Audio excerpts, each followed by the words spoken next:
Kukatpally Alvin కాలనీలో ఎల్లమ్మ చెరువు వద్ద ఉంటున్న కొందరు వ్యక్తులు గోవులను అక్రమంగా తరలిస్తున్నారనే సమాచారం రావడంతో కుకట్పల్లి నియోజకవర్గ బీజేపీ ఇన్ఛార్జ్ మాధవరం కాంతారావు స్వయంగా పరిశీలించారు.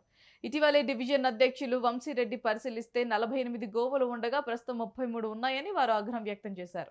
ప్రతిరోజు ప్రతి ఆవులను తరలిస్తున్నారని, అడ్డుకుంటే గృహప్రవేశానికి తీసుకువెళ్తున్నారని అబద్ధాలు చెప్పి గోవులను విక్రయించి సొమ్ము చేసుకుంటున్నారని విమర్శించారు. ఈ విషయం పోలీసులకు, అధికారులకు ఫిర్యాదు చేసినా పట్టించుకోవడం లేదన్నారు. ఇక వెంటనే ఆవులను గోశాలకు పంపించాలని, లేదంటే పెద్ద ఎత్తున నిరసనలు చేస్తామని హెచ్చరించారు.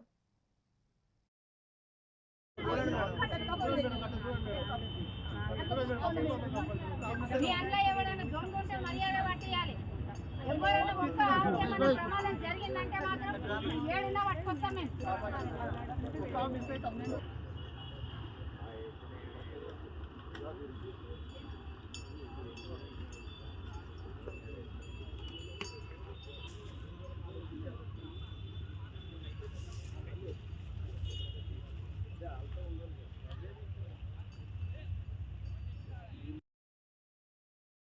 ఈ పరిసర ప్రాంతాల్లో ఆవులు వందలాదిగా తిరిగేవి. దానికి ఫీడింగ్ కూడా చేసేవారు. ఒక రమమ్మ అని, దేవేందర్ అని వాళ్ళు దంపతులు దగ్గర 70-80 ఆవులకు రోజు ఫీడ్ చేసి నెలకు 1,50,000 దాకా ఖర్చయ్యేది. ఆవులను తల్లిలాగా చూసుకొని పూజించేవాళ్ళు వాళ్ళు. అట్లాంటి 70-80 ఆవులు ఒక్కసారి మాయమైపోయి 5కొచ్చినాయి.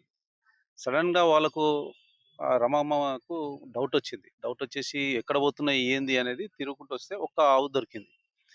ఇక్కడ ఇది ప్లేస్‌లో దొరికింది. ఇది ఏందని జూసి మళ్ళా మాకు సమాచారం ఇస్తే నేను doctor Vamsi BJP Vivekananda colony president అతనికి జెప్పిన.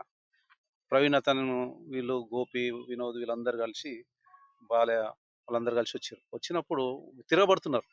ఎవరు జెప్పిర్రు మీరు? మీకు ఎవరు రమ్మన్నారు లోపలికి? అంటే ఇగ కొట్టడానికి గూడా సిద్ధమయ్యారు. అప్పుడు ఈ ప్రవీణ్ వాళ్ళు ఈ పక్కనే ఉంటారు కానీ ఇప్పటివరకు చూడలేదు. లోపల డెన్ లాగా ఉంది. పెద్ద డెన్ లాగా.